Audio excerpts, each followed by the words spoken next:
Muslimin muslimat dimati Allah sekalian, kepada sesiapa yang ingin dipermudahkan, dilapangkan urusan, yang mahu kehidupannya setiap harinya dalam keadaan smooth, kan, dalam keadaan lancar, sentiasa mendapat pertolongan Allah. Di antara namanya yang kita perlu zikirkan, perlu puji, perlu sebut pada lidah dan juga pada hati kita, iaitu nama Allah Ya Basit. Ya Basit. Nama Allah Ya Basit. Masya Allah. Kalau kita kenali nama-nama manusia ataupun insan, samalah tu kan, individu yang nama Basit.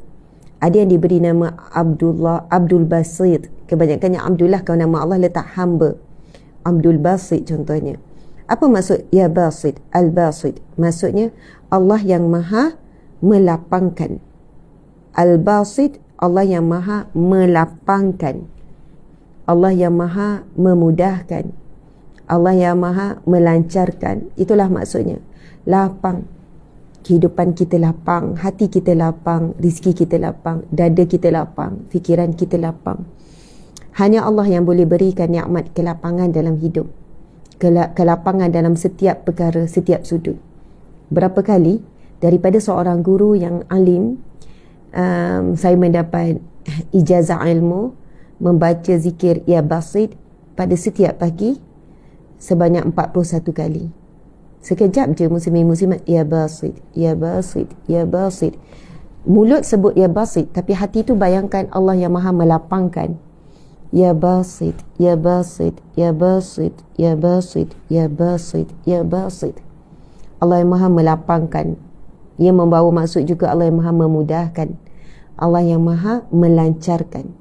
Bacalah 41 kali. Sambil bawa kereta, sambil dengar kuliah, sambil buat kerja. Sekurang-kurangnya cuba dulu ambil yang 41 kali, cukup-cukup. Lepas tu nak tambah-tambahlah. Dalam kita sedang menguruskan satu urusan yang kita rasa susah sangat, kita zikir Ya Allah Ya Basit. Ya Allah yang maha melapangkan, Ya Allah, lapangkanlah urusanku ini, mudahkanlah urusanku ini. Masya Allah, Allah Akbar. Jadi kalau kita perasan orang yang nama-namanya melibatkan nama contohan, nama anak, ini antara nama yang afdal diberikan. Abdul Rahman, Abdul Rahim, Abdul Salam, Abdul Basit. Maksudnya adalah hamba Al-Basit, hamba Allah yang maha melapangkan. Orang yang begini hidupnya pun kalau kita tengok, dia dilapangkan, dimudahkan oleh Allah, dan dia juga memberi kemudahan kepada orang lain. Dia memberikan manfaat yang besar kepada manusia lain. Saya teringat salah seorang figure yang terkenal juga di Malaysia, iaitu Dr. Abdul Basit. Kan, Tok Guru di sebuah pondok di Kelantan. Contohnya lah ya, Ustaz Dr. Abdul Basit. Masya Allah, beliau sebagai seorang ilmuwan yang banyak memudahkan masyarakat, menjernihkan kekeruhan, memberikan ilmu-ilmu, dan ilmu itu sebenarnya melapangkan dan memudahkan ramai manusia. Jadi setiap orang yang menyampaikan ilmu sudah tentu ada kebaikannya, yang menerima ilmu juga ada kebaikannya. Okey, sekarang kita nak selawat 10 kali. Macam biasa kita selawat malaikat Jibril yang paling simple tetapi sempurna. Kita selawat ya. Sallallahu ala Muhammad.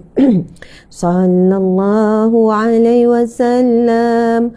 Sallallahu ala Muhammad. Sallallahu alaihi wasallam. Sallallahu ala Muhammad. Sallallahu alaihi wasallam. Sallallahu ala Muhammad. Sallallahu alaihi wasallam. Sallallahu ala Muhammad. Sallallahu alaihi wasallam. Sallallahu ala Muhammad. Sallallahu alaihi wasallam. Alhamdulillah. Masya Allah, Alhamdulillah. Muslimin muslimat dimati Allah sekalian, Seterusnya kita akan sama-sama membacakan Al-Ma'surat. Ada yang kata Ustazah sakit ke? Tak, Alhamdulillah saya sihat walafiat. Dia bukan 567, 7,000 lebih yang sedang hadir pada saat ini. Alhamdulillah saya sihat walafiat. Mudah-mudahan tuan-puan pun sama sihat walafiat. Apa maksud sihah? Sihah tu dalam bahasa Arab ya. Sihah dalam bahasa Melayu kita sihat. Maksud yang samalah tu sihah. Sihah, sahih, sihah. Maksudnya baik. Walafiat dan dalam afiat. Afiat tu dalam kesejahteraan. Afiat juga maksud perlindungan. Walafiat sihat walafiat kita katakan. Sihah walafiat. Saya sihat, saya baik. Walafiat dalam keadaan afiat, dalam keadaan sejahtera, dalam keadaan dilindungi. Dalam keadaan dilindungi oleh Allah. Kan kita sebut Allahumma afini fi badani. Ya Allah, afiatkanlah tubuh badanku. Ya Allah, sihatkanlah tubuh badanku. Lindungilah tubuh badanku. Itu kan doa yang kita selalu baca dalam Al-Ma'surat. Okey, sahabat-sahabat, saya kira kebanyakan yang hadir ini, kebanyakannya adalah yang dah tahu. Kita pagi-pagi 6.30 start, mula dengan majlis zikir. Zikir yang permulaannya dengan subhanallah walhamdulillah wa la ilaha illallah akbar. Kemudian disambung dengan selawat tafrijiyah. Kemudian seterusnya barulah dipimpin oleh kami. Jadi sekarang kita akan baca Al-Ma'surat. Saya tak jelaskan lah sebab kita dah jelaskan dalam kuliah sebelum ini detail dan terperinci. Okey, jadi Al-Ma'surat ini semua faham ia merupakan susunan zikir dan juga doa yang bersumberkan Al-Quran dan juga hadis Nabi. Okey, bersedia semua? Sama-sama baca ya. أعوذ بالله السميع العليم من الشيطان الرجيم بسم الله الرحمن الرحيم الحمد لله رب العالمين الرحمن الرحيم مالك يوم الدين إياك نعبد وإياك نستعين اهدنا الصراط المستقيم صراط الذين أنعمت عليهم غير المغضوب عليهم ولا الضالين آمين بسم الله الرحمن الرحيم ألف لام ميم ذلك الكتاب لا ريب فيه هدى للمتقين الذين يؤمنون بالغيب ويقيمون الصلاة الذين يؤمنون بالغيب ويقيمون الصلاة ومما رزقناهم ينفقون والذين يؤمنون بما أنزل إليك وما أنزل من قبلك وبالآخرة هم يوقنون أولئك على هدى من ربهم وأولئك هم المفلحون الله لا إله إلا هو الحي القيوم لا تأخذه سنة ولا نوم له ما في السماوات وما في الأرض من ذا الذي يشفع عنده إلا بإذنه يعلم ما بين أيديهم وما خلفهم ولا يحيطون بشيء من علمه إلا بما شاء وسع كرسيه السماوات والأرض ولا يؤوده حفظهما وهو العلي العظيم الله ولي الذين آمنوا يخرجهم من الظلمات إلى النور والذين كفروا أولياؤهم الطاغوت يخرجونهم من النور إلى الظلمات أولئك أصحاب النار هم فيها خالدون لله ما في السماوات وما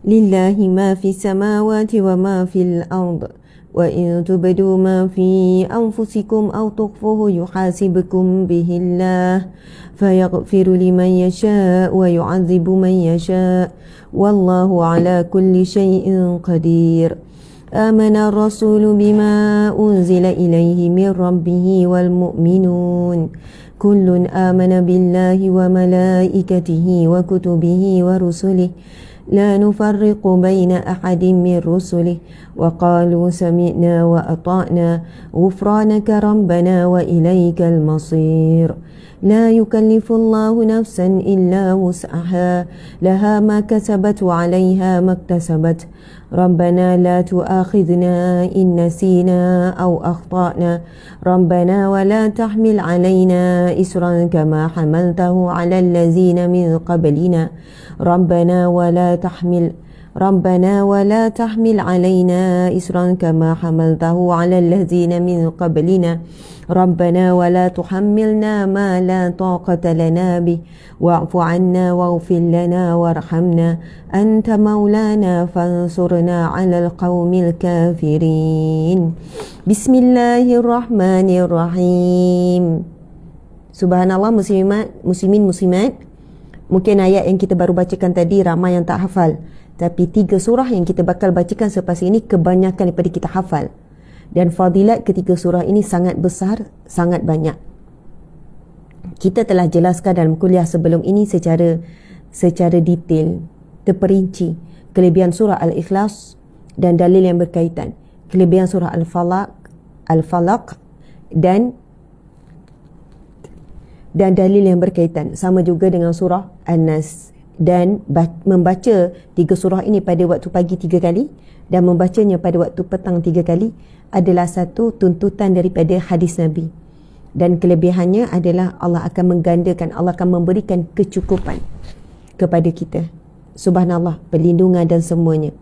Okey, dan 2-3 surah ini juga, kalau surah Al-Ikhlas itu sendiri kita tahu fadilatnya, antaranya adalah umpama membaca, kalau 3 kali umpama membaca seluruh isi kandungan Al-Quran. Kerana seluruh isi kandungan Al-Quran itu adalah untuk menjadikan kita orang yang ikhlas. Kita baca surah mana-mana, kemudian baca terjemahan, kita akan jumpa banyak peringatan Allah dan banyak janji indah Allah tentang syurga dan peringatan amaran tentang neraka, dan banyak kisah-kisah sirah-sirah yang diulang-ulang dalam Al-Quran. Ini yang berikan kita pengajaran tentang kelebihan orang yang ikhlas. Dan surah pendek Qul Huwallah ini diberi namakan Al-Ikhlas kerana 4 ayatnya semuanya tentang zat Allah. Jadi ikhlas itu adalah ikhlas kita kepada Allah, bukan ikhlas kepada manusia. Ikhlas tu kepada Allah. Kadang kita guna perkataan saya ikhlas hati nak tolong awak, walaupun kita sebut awak menuju kepada manusia, tapi ikhlas itu dituju kepada Allah. Saya ikhlas hati nak bantu awak, saya tak harapkan apa-apa balasan. Saya tak harap apa-apa balasan. Sebab ikhlas hati tu pada Allah. Jadi balasan tu daripada Allah. Balasan ganjaran apa yang Allah akan beri tu daripada Allah.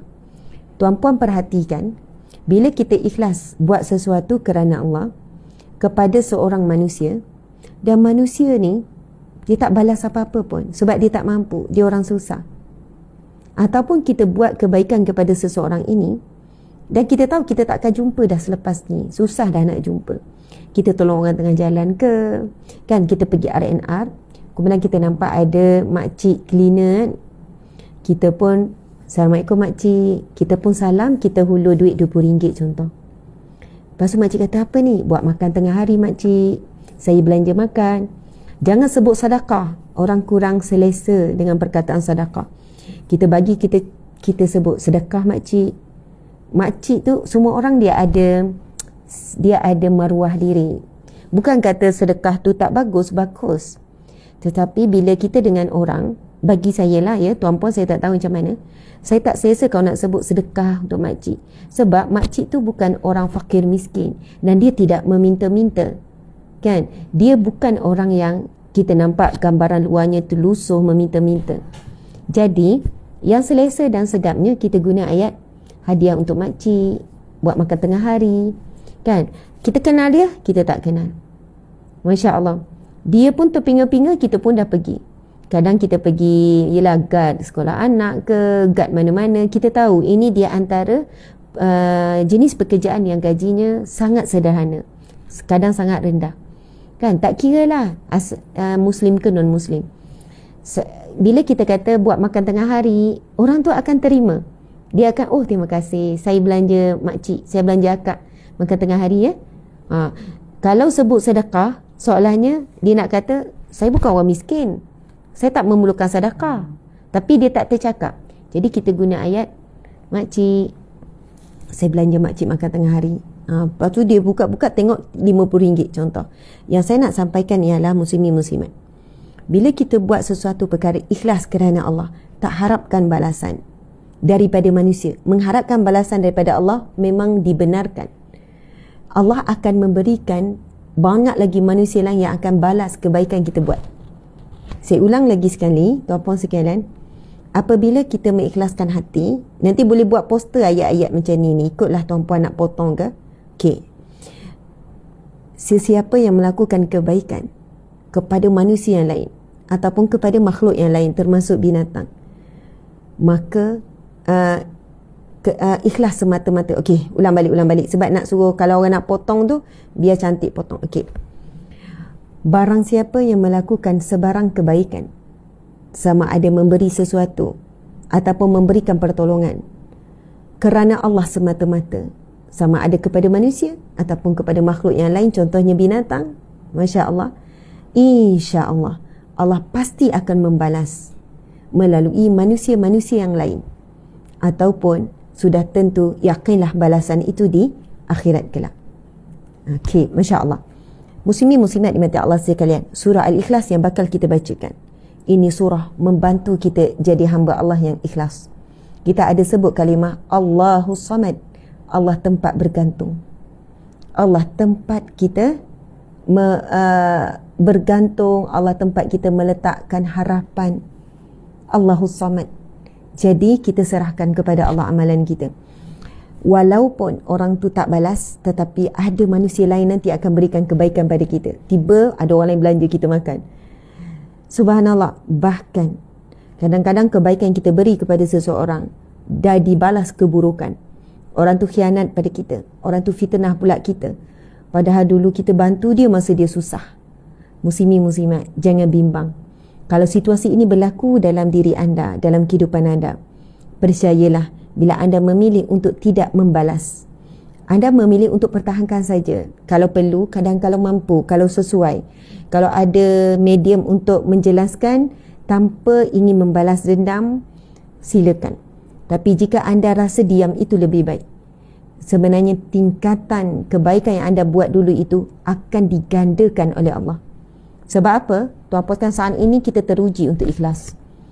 Kan bila orang yang dulu kita banyak bantu tiba-tiba khianat pada kita, saat ini sangat teruji untuk kita kekalkan keikhlasan. Boleh jadi kita akan sebut, dia tu buat kat aku macam ni, dia lupa dulu masa dia susah aku tolong dia, aku tak halal apa aku dah beri. Maksudnya boleh jadi kita telah menggugurkan pahala yang telah sedia ada. Dengan datang ujian, orang tersebut menguji diri kita. Orang tersebut membuatkan kita sedih, kecewa dan marah contohnya. Dan perkara ini biasa berlaku dalam adik-beradik. Kan masa baik tolong, tiba-tiba ada masalah bergaduh. Lalu si abang ke si adik si kakak ungkit. Dulu masa kau susah nak kahwin dulu, kau tak ingat ke? Aku yang beri duit. Kau boleh beli hantaran tu, boleh beli ni. Oh sekarang ini gini. Minta maaf ya. Kadang-kadang ujian itu datang dalam keluarga yang terdekat ataupun dengan kawan yang rapat. Allahu Akbar. Datang sesuatu yang tidak diduga untuk menguji sejauh mana sebenarnya kita ikhlas buat sesuatu kerana Allah. Lalu bila kita disakiti oleh orang yang pernah kita bantu, seorang isteri yang banyak bantu suami tiba-tiba dikhianati, seorang suami yang sangat sayang isteri tiba-tiba dikhianati, seorang ibu ayah yang penuh sabar mendidik anak, tiba-tiba anak itu melantarkan dia, membiarkan dia. Saat ini kita kena sekuatnya, ya Allah, aku redha ya Allah dengan apa yang dilakukan kepadaku. Ya Allah, aku terima ya Allah, beri aku kekuatan ya Allah untuk mengikhlaskan hatiku. Ya Allah, apa yang telah ku beri selama ini kepadanya, apa khidmat yang telah ku buat, yang ku beri ya Allah, semuanya itu datang daripada-Mu jua, dan aku kembalikan ia kepadamu ya Allah. Aku ikhlaskan hati ya Allah. Ya Allah, hanya kepadamu ku harapkan segala balasan, segala ganjaran yang telah aku lakukan ya Allah. Allahu Akbar. Masa tu kita akan rasa tingkatan kemanisan melakukan sesuatu kerana Allah. Saat itu barulah kita betul faham manusia tidak akan mampu menghargai kita sebagaimana Allah ya syakur. Manusia tidak akan menghitung kebaikan kita sebagaimana hitungan Allah ya hasib. Manusia tak akan dapat melihat kebaikan sebagaimana Allah melihat kebaikan dalam diri kita. Allah ya basir, Allah ya syahid yang maha menyaksikan.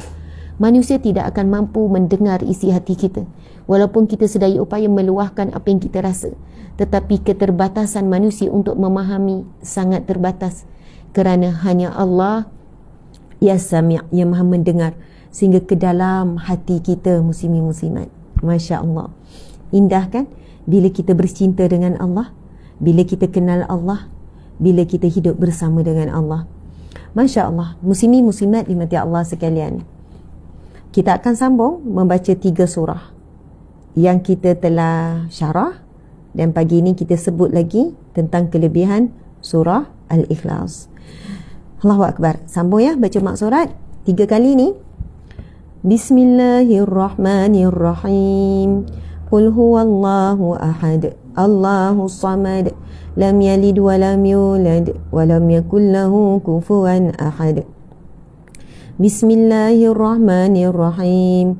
Qul huwallahu ahad, Allahus samad, lam yalid wa lam yulad wa lam yakul lahu kufuwan ahad. Bismillahirrahmanirrahim. Qul huwallahu ahad, Allahus samad, lam yalid wa lam yulad wa lam yakul lahu kufuwan ahad. Bismillahirrahmanirrahim. Qul a'udzu birabbil falaq min syarri ma khalaq wa min syarri ghasiqin idza waqab wa min syarri naffatsati fil 'uqad wa min syarri hasidin idza hasad. Bismillahirrahmanirrahim. Qul a'udzu birabbil falaq min syarri ma khalaq wa min syarri ghasiqin idza waqab wa min syarri naffatsati fil 'uqad wa min syarri hasidin idza hasad. Bismillahirrahmanirrahim.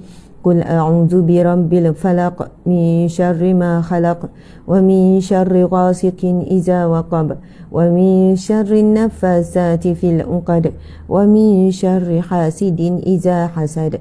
Bismillahirrahmanirrahim. Qul a'udzu birabbin nas, malikin nas, ilahin nas, min syarril waswasil khannas, alladzi yuwaswisu fi sudurin nas, minal jinnati wan nas.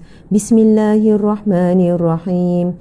Qul a'udzu birabbin nas, malikin nas, ilahin nas, min syarril waswasil khannas, alladzi yuwaswisu fi sudurin nas, minal jinnati wan nas.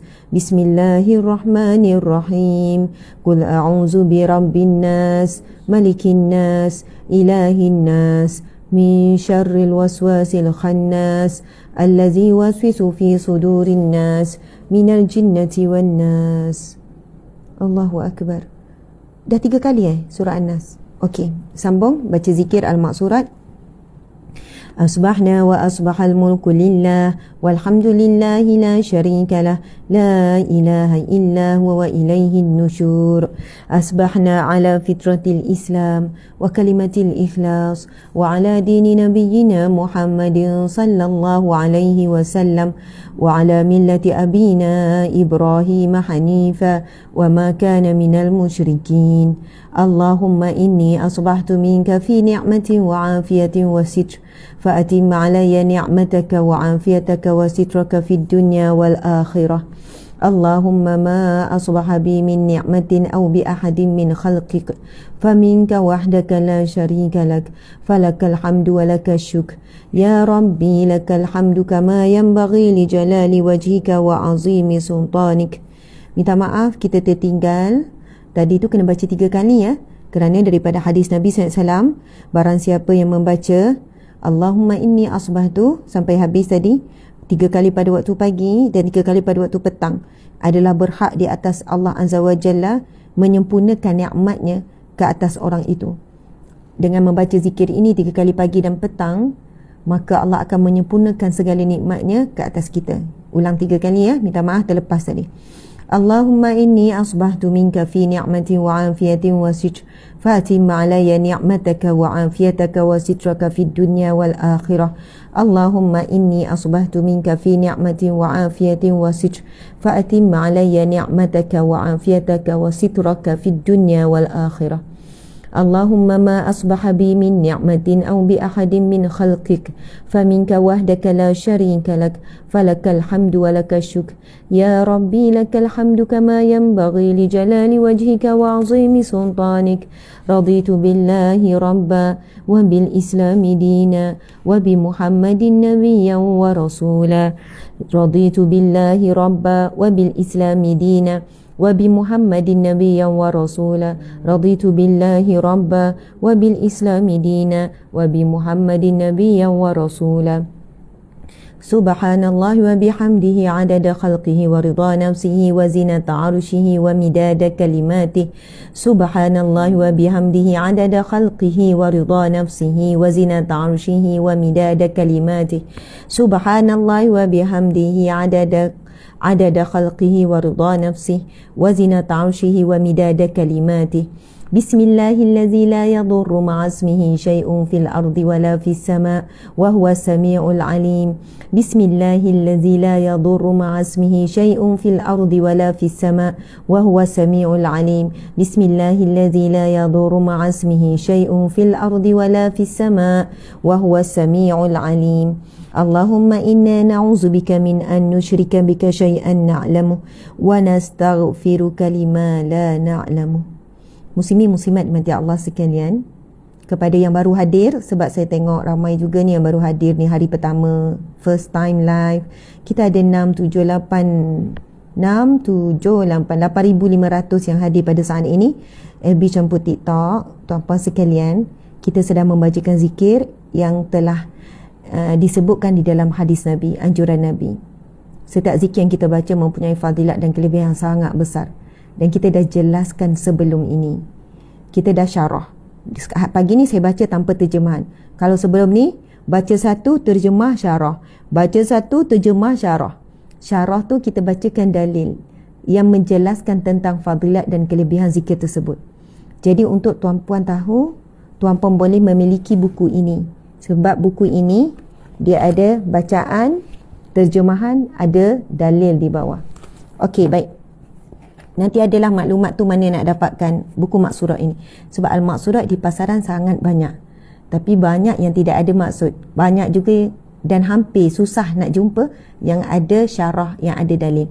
Muslimin muslimat, sampai pada ni saya nak sentuh sikit. Tuan-puan dimati Allah sekalian, antara dosa yang tidak akan diampunkan Allah iaitu dosa syirik. Dosa syirik. Maksudnya kalau dia meninggal dalam keadaan melakukan perbuatan syirik, itu adalah dosa yang tidak akan diampunkan Allah. Dalam hadis yang kita belajar kitab Riyadhus Shalihin pada pengajian-pengajian yang lepas, apa yang kita belajar antaranya hadis Nabi yang kita telah baca, iaitu betapa Allah itu Maha Pengampun. Dalam sebuah hadis Nabi, mafhum daripada sebuah hadis Nabi, Nabi menyampaikan, apabila seseorang manusia itu datang dalam membawa dosa sebanyak di antara langit dan bumi ataupun sebanyak lautan, Allah tetap akan mengampuni bila dia taubatan nasuha. Apa maksud taubatan nasuha? Taubat yang bersungguh-sungguh, taubat yang menyesali. Taubat nasuha syarat dia perlu ada penyesalan dalam hati, nyesal sungguh-sungguh, memang rasa penyesalan tu, bukan hanya pada lidah saya menyesal. Sebab ramai yang istighfar, astagfirullah 1000 kali istighfar, 500 kali istighfar. Selesai istighfar, dia buka telekung, kemudian dia keluar tanpa memakai tudung, tanpa menutup aurat. Allahu Akbar. Apakah maksudnya tu? Betulkah dia menyesali perbuatan maksiat dia lakukan? Apa saja perbuatan yang ingkar kepada perintah Allah, semuanya maksiat. Maksiat ni bukan kita fikir orang tu berdua-duaan, berpeluk-peluk, dia buat maksiat. Apa saja perbuatan yang mengingkari perintah Allah, semua itu maksiat. Dia sedang melakukan dosa kepada Allah. Dia asi. Jika dia benar-benar bertaubat, taubatan nasuha adalah satu taubat yang mana segala dosa akan dipadam oleh Allah. Syarat taubatan nasuha ialah menyesal sungguh-sungguh, nekat, dan dia berjaya meninggalkan perbuatan mungkar tersebut, dan dia tidak mengulangi kembali. Sebab itu kalau orang tanya apa tanda-tanda taubat seseorang itu diterima, apabila ada 3 sifat ini: menyesal sungguh-sungguh, dan dia meninggalkan perbuatan itu dan tidak mengulangi kembali. Kita kan selalu menyesal juga lepas mengumpat orang. Ya Allah, macam mana minta maaf aku mengumpat dia, tak usah pasal. Lepas tu kita pun istighfar, ya Allah, apa yang dosaku, ya Allah, tolonglah ya Allah, menyesal lah mengumpat, tak ada faedah pun untuk suka hati ya mengumpat ni, ya Allah, contoh ya. Tapi lepas tu esok mengumpat orang lain pula. Kalau betul lah kita ini seseorang yang menyesal sungguh perbuatan mengumpat, kita memang, maksudnya tanda-tandanya adalah kita telah mampu berhenti berkata buruk tentang orang tanpa perlu. Ada ketikanya perlu, mungkin untuk mencari solution. Contoh majikan, kan dia pun panggil HR. Okey, macam mana masalah staff ni? HR pun kata, oh tak boleh saya cerita pada bos, ini tentang aib orang. Masa tu pecat je lah HR tu, tak faham kerja dia. HR mestilah kena tahu apa masalah ni, apa hal dia, masalah disiplin, kena bagi tahu supaya dibawa bincang apa tindakan yang dia perlu buat. So kalau memerlukan tindakan susulan dan kita orang yang patut tahu, maka itu tak dikira mengumpat, tak kira mengumpat. Memang kita adalah orang yang boleh beri tindakan, orang yang perlu tahu. Kalau sama-sama kawan-kawan tu cerita lain. Muslimin muslimat dimati Allah sekalian, doa yang kita baru bacakan adalah doa berkenaan bagaimana kita boleh selamat daripada syirik. Muslimin muslimat, syirik adalah satu-satunya dosa yang tidak akan diampunkan Allah, melainkan jika dia sempat bertaubat lah. Okey, maksudnya begini, bila kita dah meninggal di alam kubur, kan ada lagi ibu bapa kita mungkin doakan kita supaya kita diampunkan, suami kita, mungkin anak kita. Boleh jadi kerana kuatnya doa mereka, Allah mengampuni kita. Tetapi jika ada dosa syirik, yang itu tidak akan diampunkan Allah. Boleh jadi kita memang banyak dosa, tapi di waktu yang sama ada kebaikan yang telah menghapuskan dosa kita. Masya Allah. Boleh jadi bila orang dengar khabar kematian kita, kan, sampai berita Ustazah Asma Harun telah meninggal dunia, orang-orang yang sakit hati, orang yang selama ni pendam perasaan pada saya ada menyakitinya dalam tak sedar, mungkin bila dengar saya mati, dia orang pun, ya Allah saya maafkan, tiba-tiba settle kan. Tetapi dosa syirik tidak akan diampunkan oleh Allah, tidak akan diampunkan Allah. Walaupun anak, walaupun ibu, walaupun suami, walaupun isteri memohon ampun bagi kita, tidak akan diampunkan Allah. Kerana itulah kita perlu berlindung betul-betul daripada perbuatan syirik. Tapi kalau sebab itu zikir ini sangat sempurna, muslimin muslimat. Zikir ni apa ya? Allahumma inna na'udzubika min an nusyrika bika syai'an na'lamu. Ya Allah, ya Allah, ya Allah, sesungguhnya kami mohon perlindungan daripadamu daripada perbuatan syirik yang kami tahu, wa nastaghfiruka lima la na'lamu, dan kami mohon ampun daripada perbuatan syirik yang kami tidak tahu. Jadi dalam zikir ini Nabi SAW bersabda, Nabi berikan amaran. Nabi kata apa? Allah berucap kepada kami pada suatu hari, baginda bersabda, wahai manusia, hendaklah kamu takut dengan syirik, kerana ia lebih tersembunyi daripada rayapan semut. Tiba-tiba ada seorang yang dikehendaki Allah bertanya, bagaimana boleh kami menghindarinya sedangkan syirik itu lebih tersembunyi daripada rayapan semut? Tuan-puan sekalian, rayapan semut. Cuba kita tengok keliling kita sekarang, ada nampak semut tak? Saya tak nampak, tapi semut pasti ada. Semut merayap di celah-celah, di tepi-tepi, di hujung-hujung, di bawah-bawah. Muncul, kadang kita pelik kan, makanan kita atas meja, sebelum tu meja tu bersih, letak sekejap, tiba-tiba semut datang. Kita tanya, daripada mana semut ni? Kuatnya dia punya diri bau tu kan. Allahu Akbar. Itu kelebihan yang Allah buat. Muslimin muslimat, Nabi kata syirik itu lebih tersembunyi daripada rayapan semut. Lalu bila ditanya Rasulullah, macam mana nak selamat? Rasul pun jawab, hendaklah kamu membaca Allahumma inna na'udzubika min an nusyrika bika syai'an na'lamu wa nastaghfiruka lima la na'lamu. Cukup sekali kita baca pun cukup. Apa maksud dia? Allahumma inna na'udzubika min an yushrika bika syai'an na'lamu. Ya Allah, sesungguhnya kami mohon perlindungan daripadamu, daripada mensyirikkanmu dengan sesuatu yang kami tahu. Wa nastaghfiruka, dan kami mohon ampun kepadamu daripada mensyirikkanmu, la na'lamu, dengan sesuatu yang kami tidak tahu. Jadi dalam ni kita mohon dua, mohon perlindungan daripada syirik yang kita tahu, yang kita jelas tahu. Yang kedua, kita mohon ampun dengan syirik yang kita tidak tahu. Sebenarnya banyak lagi syirik yang kita tidak tahu, yang kita rupanya buat perkara syirik tapi kita tidak tahu. Jadi yang tak tahu ni macam mana kita nak mohon ampun? Jadi kita terus mohon ampun saja walaupun kita tak tahu. Yang kita tahu, kita bolehlah mohon ampun. Ya Allah, itu aku jumpa bomoh sebab anak tak berhenti-henti menangis. Ya Allah, orang kata pergi jumpa, ingatkan ustaz, rupanya bomoh, dia pakaikan gelang tangkal dekat anak. Memanglah anak tu berhenti, tapi barulah faham dengan ceramah hari tu, tangkal-tangkal ni ada unsur-unsur syirik.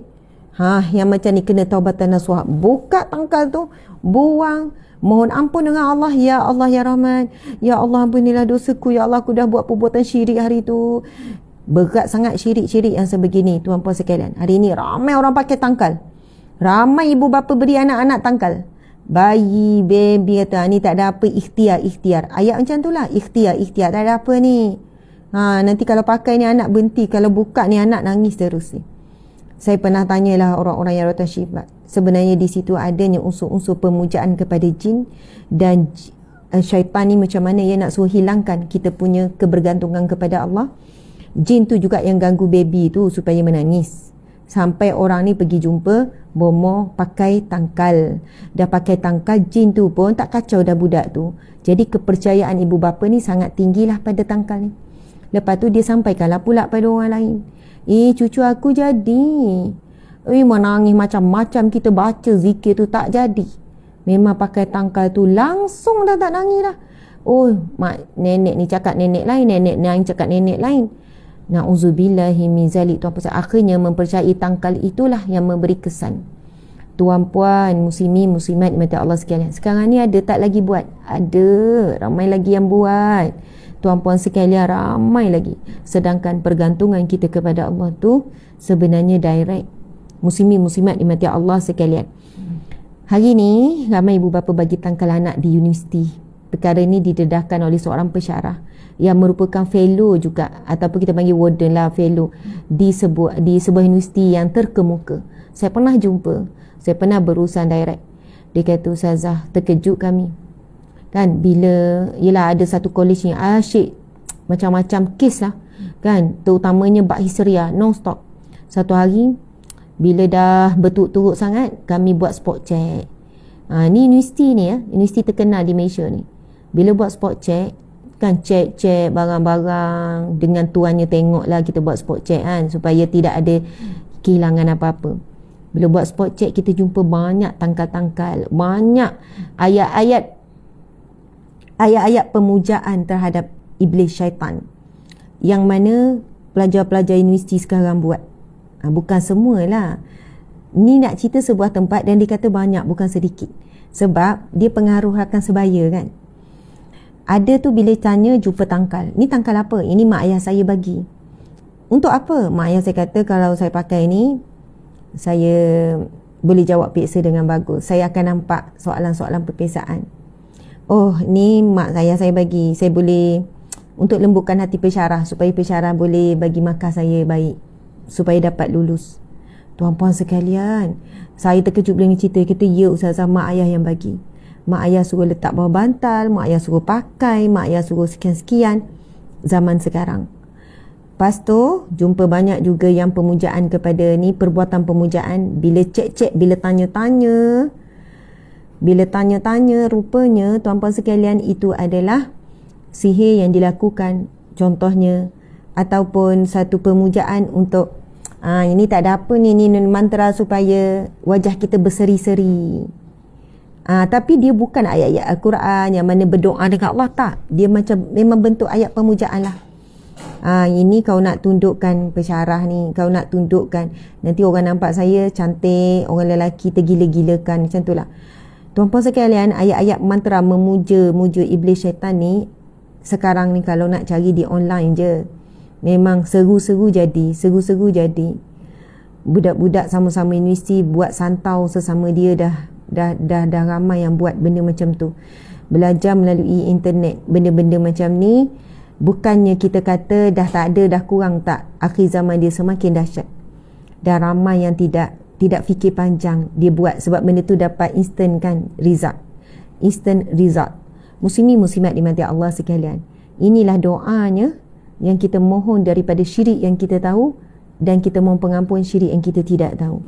Jadi tuan-puan dimati Allah sekalian, okey, kalau yang ustazah, kalau yang jenis guna asam, lepas tu apa ni, lada hitam, itu adalah proses berubat. Itu cerita lain, itu proses berubat, faham ya? Maksud contoh nak bersihkan rumah, kan sembuh dengan air. Adalah kaedah-kaedah perawat Islam ni, macam-macam kaedah. Tetapi itu dalam waktu yang sama baca zikir, baca doa, kemudian itu adalah kaedah saja. Bukannya dia pesan, okey, lada hitam ni letak sentiasa, seminggu sekali letak. Lada hitam ni saya dah bacakan ni, ni akan melindungi. Dia jadi pagar, tak boleh masuk. Oh, itu bahaya.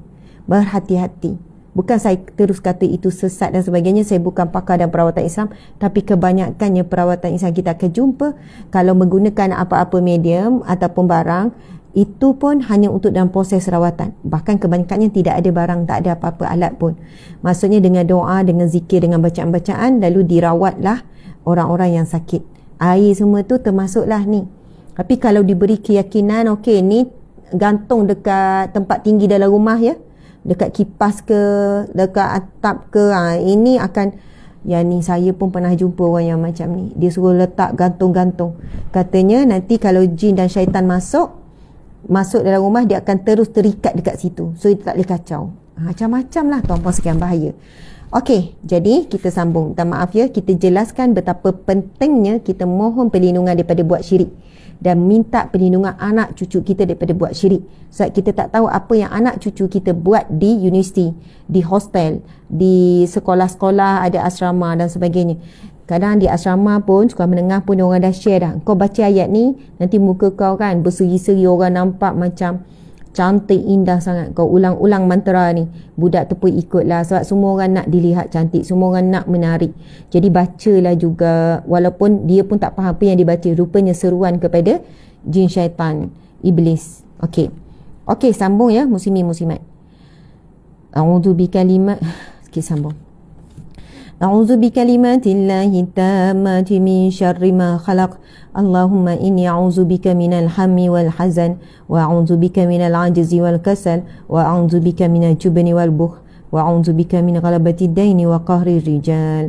Allahumma 'afini fi badani, Allahumma 'afini fi sam'i, Allahumma 'afini fi basari, Allahumma 'afini fi sam'i, Allahumma 'afini fi badani, Allahumma 'afini fi sam'i, Allahumma 'afini fi basari, Allahumma 'afini fi badani, Allahumma 'afini fi sam'i, Allahumma 'afini fi basari.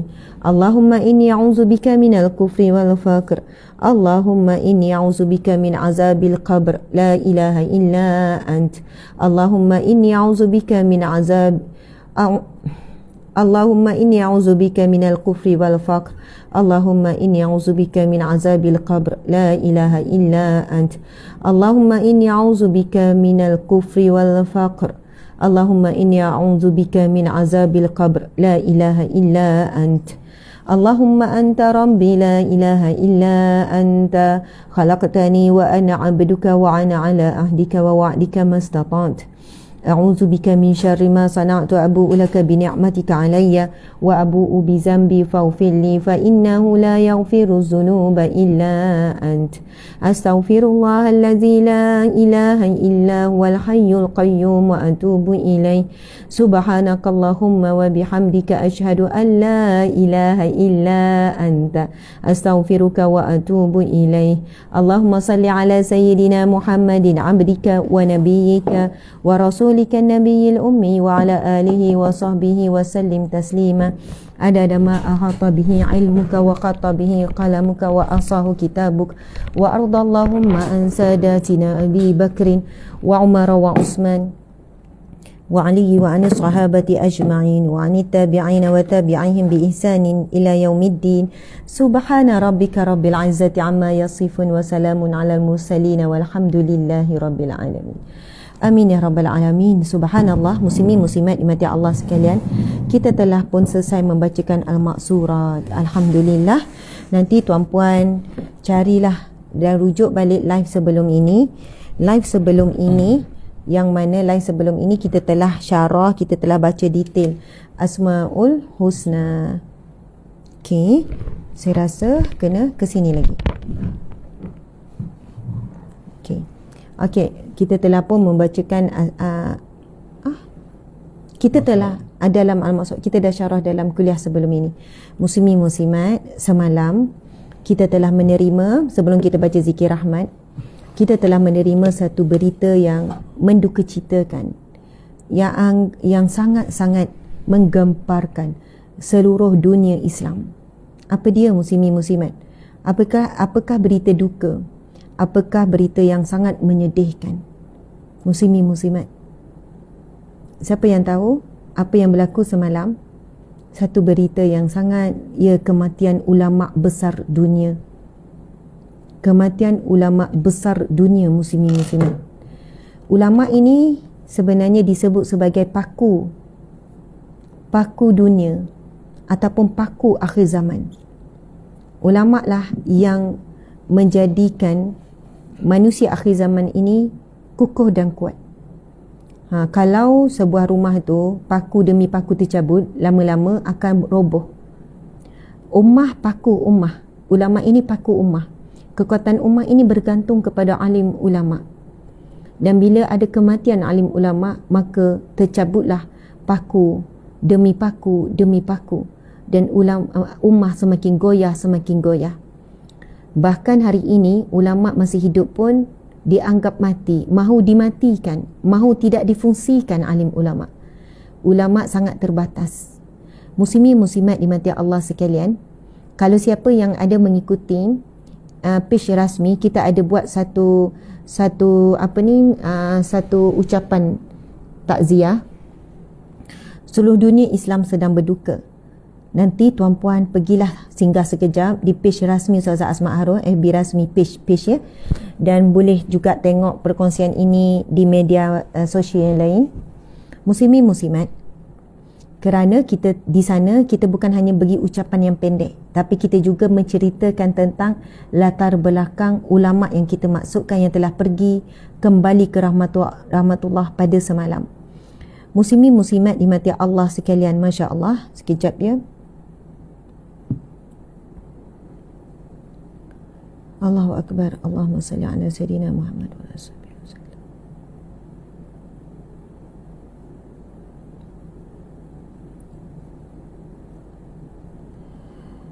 Sekarang Allahu Akbar. Allahumma salli ala Muhammad.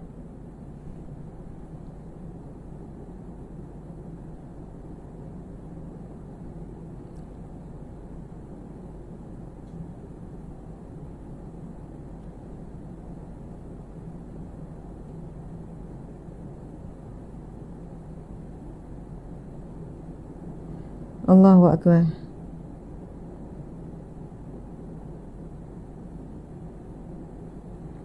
Okey, ada benda yang nak kena dibetulkan. Macam tu lah ya muslimin muslimat. Okey, bila kita bacakan Subhanallah, yang dimaksudkan adalah Syekhul Ummah, iaitu Al-Alamah Syekh Profesor Dr. Yusuf Al-Qaradawi. Umur berapa? Beliau pergi berusia 96 tahun. Di bumi Qatar semalam. Kalau kita baca ni, nama sebenar beliau adalah Yusuf bin Abdullah bin Ali bin Yusuf. Beliau berasal dari desa Syafat At-Turab, Mahalla Al-Kubra, negeri Gharbiyah, Mesir, dan lahir pada 9 September 1926. Pada bulan ini, lahirnya pada 9 September 1926. 1926, kita saya 1983, jauh jarak tu. Encik 1980. Ini 1926. Uish. Maksudnya beliau adalah antara saksi perkembangan Islam, kan? Maksudnya Islam jatuh pada 1924. bukan Islam jatuh, maksudnya sistem Khalifah Uthmaniyah berakhir pada 1924 di Turki kan, dan kerana Kemal Atatürk, semua sejarah itulah. Kemudian dalam sekitar 1926 ni sebenarnya lahirlah gerakan Islam yang paling kuat dalam sejarah selepas kejatuhan Turki Uthmaniyah. Antara gerakan Islam paling kuat dan paling cepat tersebar iaitu Ikhwanul Muslimin. Jadi sekitar tahun 1926. Jadi beliau lahir, Masya Allah, beliau telah menghabiskan sebagian besar kehidupan beliau sehingga akhirnya di Qatar.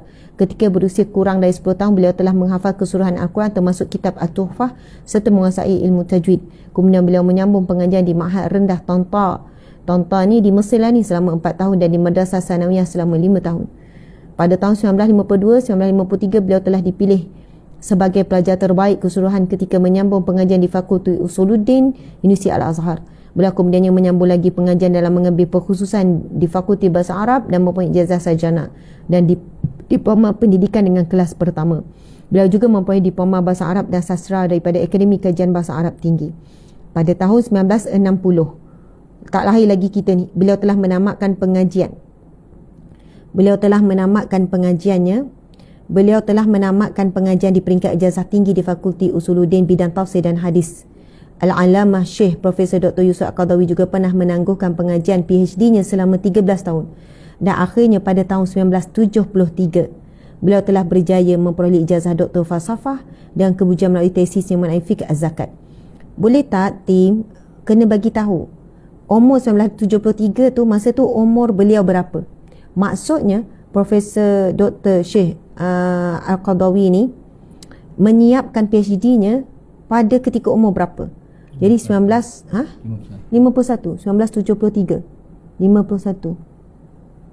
Ya, 1973 tolak tadi tu. Ya, tolak 71 tolak 26. Ya, betul Jadi 51. Betul tuan-puan sekalian. Okey. Saya nak sebut ni, betul 51 tahun lebih kurang. Masya Allah.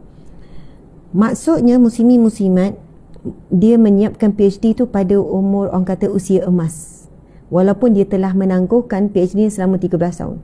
Jadi encik umur berapa? 42. Maksudnya insya-Allah encik juga boleh menyiapkan dan menghabiskan PhD walaupun tertangguh dah kan. Insya-Allah. Insya-Allah. Kita boleh jadikan ni. Saya pun samalah tertangguh sekejap ni untuk menyambung PhD ni. Jadi insya-Allah masih lagi kita jadikan Profesor almarhum Syekh Profesor Dr. Yusuf Al-Qaradawi sebagai contoh tauladan. Masya-Allah. Selama 13 tahun dan akhirnya pada tahun 1973 beliau telah berjaya memperolehinya. Masya-Allah. Di dalam sejarah kehidupan beliau pernah dipenjarakan sebanyak 3 kali. 3 kali pernah masuk penjara. 3 kali masuk penjara. Kali pertama pada tahun 1949 ketika mana Ikhwanul Muslimin dikaitkan dengan pembunuhan Perdana Menteri Mesir Nukrashi Bashar. Kali kedua dipenjara kerana perselisihan antara Ikhwanul Muslimin dan Dewan Revolusi Pimpinan Jeneral Naguib. Dan kali ketiga pula ialah pada tahun 1954 dan dibebaskan pada tahun 1956 kerana perselisihan antara Ikhwanul Muslimin dan Dewan Revolusi Pimpinan Jeneral Jamal Abdul Nasir. Muslimin muslimat, amak surat yang kita bacakan ini adalah susunan Imam Hasan Al-Banna, pengasas gerakan Ikhwanul Muslimin. Kita kena baca dan baca daripada sumber yang tepat, siapa Imam Hasan Al-Banna dan sebagainya. Kalau baca daripada bacaan yang tidak tepat, kita akan jumpa mereka yang melabelkan salah kepada Imam Hasan Al-Banna sebagai teroris, sebagai perosak Islam, macam-macam lah tuan-puan sekalian. Okey, saya nyilukan cik guna kuku. Okey. Subhanallah, muslimin muslimat dimati Allah sekalian, sumbangan Al-Alamah begitu banyak. Tuan-puan boleh baca seterusnya tulisan kita melalui page rasmi kita dan pengiktirafan ketokohan beliau. Allahu Akbar. Okey. Saya di antara yang berada di rumah, ini adalah semuanya karya Profesor Dr. Syekh Yusuf Al-Qaradawi. Dan kalau tuan-puan lihat, beliau merupakan satu tokoh ilmuwan kontemporari. Masuk kontemporari itu masa kini yang boleh diterima hampir seluruh ulama-ulama di dunia. Walaupun mereka ada tidak bersetuju dengan pandangan Dr. Yusuf Al-Qaradawi ataupun ada dalam hal beberapa hal, tetapi kebanyakan mana-mana aliran ilmuwan pun kan, walaupun berbeza aliran, mereka tidak dapat menyangkal, tidak boleh menafikan kefaqihan, keilmuan, kewarakan, maksudnya kehebatan ilmuwan kontemporari masa kini yang tidak ada gantinya, tidak akan ada yang dapat menggantikan. Subhanallah, ketokohan dan pengaruh besar Dr. Yusuf Al-Qaradawi terhadap seluruh dunia Islam. Okey, ini contoh ya, fatwa kontemporari seri 2, ibadah, wanita dan keluarga. Dalam bahasa Melayu, ini adalah fatwa-fatwa yang dikeluarkan oleh Dr. Yusuf Al-Qaradawi. Contoh, ini yang telah ini diterbitkan oleh PTS. Ini sebahagian. Ada lagi buku-buku Dr. Yusuf Al-Qaradawi yang menjadi rujukan saya juga. Okey. Contoh muslimin-muslimat, ibadah wanita, ini tajuk dia ibadah wanita dan keluarga. Kalau saya bacakan dia punya isi kandungan kan, antara fatwa yang dikeluarkan oleh beliau, dan bukanlah beliau seorang, maksudnya fatwa itu akhirnya digazetkan ataupun ya, sebab beliau ni memang disebut sebagai mufti, maksudnya orang yang layak mengeluarkan fatwa kerana keilmuannya, ketokohannya, kelayakannya memang dia layak. Banyak sebab. Okey, contoh masjid dan politik. Bab yang kedua, tidak semua perkara baru adalah bid'ah. Menarik ni kalau kita nak baca ni. Muslimin muslimat. Tidak semua perkara baru adalah bid'ah. Kiraan falak serta penentuan puasa dan hari raya. Zakat barang kemas isteri selepas kematiannya. Okey. Wanita dan keluarga. Peranan Hawa dalam mengeluarkan Nabi Adam daripada syurga. Dibincangkan. Fitnah wanita dan suara mereka. Menarik ni kalau kita nak baca ni, suara wanita 101. Fitnah wanita dan suara mereka. Dari segi fatwa Dr. Yusuf Al-Qaradawi sebutkan apa tentang suara wanita. Perbincangan pendapat tentang pentafsiran Al-Quran yang merendah-rendahkan wanita. Lelaki memandang wanita dan wanita memandang lelaki. Okey, kita suami isteri, maka halal.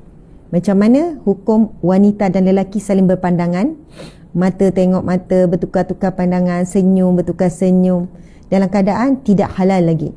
Mengucapkan salam kepada para wanita, apa hukum? Lelaki ucap salam, Assalamualaikum, nak pergi mana tu? Adik manis. Contohnya, kalau bagi salam dalam bentuk yang boleh menimbulkan fitnah, itu bukan salam. Salam itu doa, salam sejahtera untuk kebaikan. Pergaulan antara dua jantina. Wanita menziarahi lelaki yang sakit. Sampai macam tu. Apa hukum wanita pergi ziarah lelaki yang sakit dekat hospital ke, dekat mana ke? Lelaki berjabat tangan dengan wanita. Wanita berkejaya. Adakah fudah satu bid'ah? Pembincangan, adakah fudah itu, pakai niqab itu satu bid'ah? Apakah pemakaian fudah itu wajib? Menarik. Saya dah baca dah ni. Bapa meningkahkan anak perempuan yang balik tanpa kerelaannya. Cinta dan perkahwinan. Apakah yang halal untuk suami terhadap isteri? Masya Allah. Ini baru satu buku. Banyak lagi tu saya tak baca habis. Ni buku yang kedua. Siri yang ketiga, Fatwa Kontemporari Wanita dan Keluarga. Yang ini pula Akidah dan Ibadah. Al-Quran, Hadis dan Usul Fiqh. Perubatan dan politik. Hubungan kemasyarakatan. Al-Quran, Hadis dan Akidah. Hubungan kemasyarakatan. Ibadah. Kemudian Al-Quran, Hadis dan Akidah. Dan banyak lagi, ini baru sebahagian. Beliau, muslimin-muslimat, bukan semua fatwa beliau diterima di negara kita. Ada yang bersalahan, bukanlah. Maksudnya ada yang tidak selari. Sebab perbezaan pendapat ini dibenarkan dalam Islam. Tetapi tidaklah kerana, mungkin ada yang kata, oh Ustazah memang mengagungkan Dr. Yusuf Al-Qaradawi. Bagaimana pendapat Ustazah tentang fatwa Dr. Yusuf Al-Qaradawi mengatakan sekian-sekian? Sebab saya biasa juga di-argue macam tu. Dan dia bawakan satu pendapat yang tak selari dengan kita di Malaysia. Lalu, soalannya kalau kita jawab, okey, kita berpegang pada pendapat fatwa kita di Malaysia mengatakan begini-begini. Jadi, Ustazah kata Ustazah selalu merujuk dan memetik nama Dr. Yusuf Al-Qaradawi contohnya. Tiba-tiba saat ni kita sebenarnya boleh bersetuju untuk tidak bersetuju. Macam mana? Maksudnya, walaupun kita tidak bersetuju dengan satu pendapat, bukan bermaksud kita tidak bersetuju dengan tuannya. Ilmunya, kefakihannya, kealimannya tidak diragui. Sebab apa? Memang kebiasaannya kalau kita baca 4 mazhab utama pun, mereka mempunyai perbezaan pendapat kerana perbezaan itu wujud. Pendapat itu sesuai untuk negara tersebut. Pendapat itu sesuai untuk rakyat tersebut. Sistem kehidupan di sana begitu. Jadi kerana itulah perbezaan itu wujud di negara kita pun sama. Tetapi perbezaan ini bukan perkara dalam bab usul. Usul ni benda teras. Itu tidak ada perbezaan. Perbezaan biasanya akan muncul dalam bab furuk, dalam bab isu semasa, bab isu terkini dan sebagainya. Jadi muslimin-muslimat dimati Allah sekalian, marilah sama-sama kita membacakan doa buat almarhum Syekhul Islam, Masya Allah. Dengan sama-sama kita membacakan doa. Bismillahirrahmanirrahim. Dan doa ini juga kita bacakan untuk seluruh para alim ulama yang telah pergi, dan untuk para ibu bapa kita, para guru kita dan seluruh umat Islam, insya-Allah. Kita sama-sama membacakan Bismillahirrahmanirrahim. Alhamdulillahirabbil alamin, wassalatu wassalamu ala asyrafil anbiya'i wal mursalin wa ala alihi wa sahbihi ajma'in. Allahumma ighfir lahu warhamhu wa'afihi wa'fu anhu.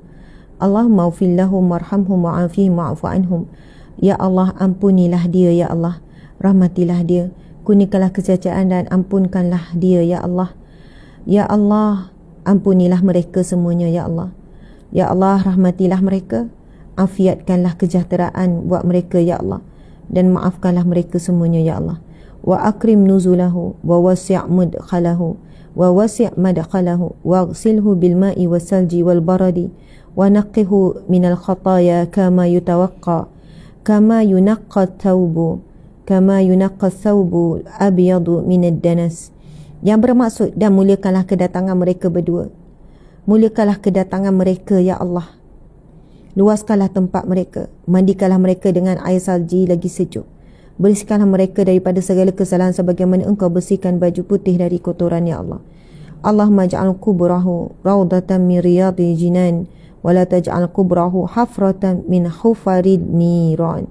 Ya Allah, jadikanlah kubur mereka salah satu pada taman-taman syurga-Mu, dan jangan Engkau jadikan kubur mereka sebagai kawah daripada kawah neraka ya Allah.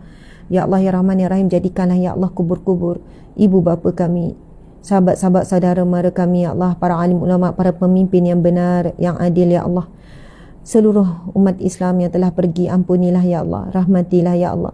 Jadikanlah kuburan mereka salah satu pada taman syurga-Mu ya Allah. Amin ya rabbal alamin. Subhanallah. Alhamdulillah.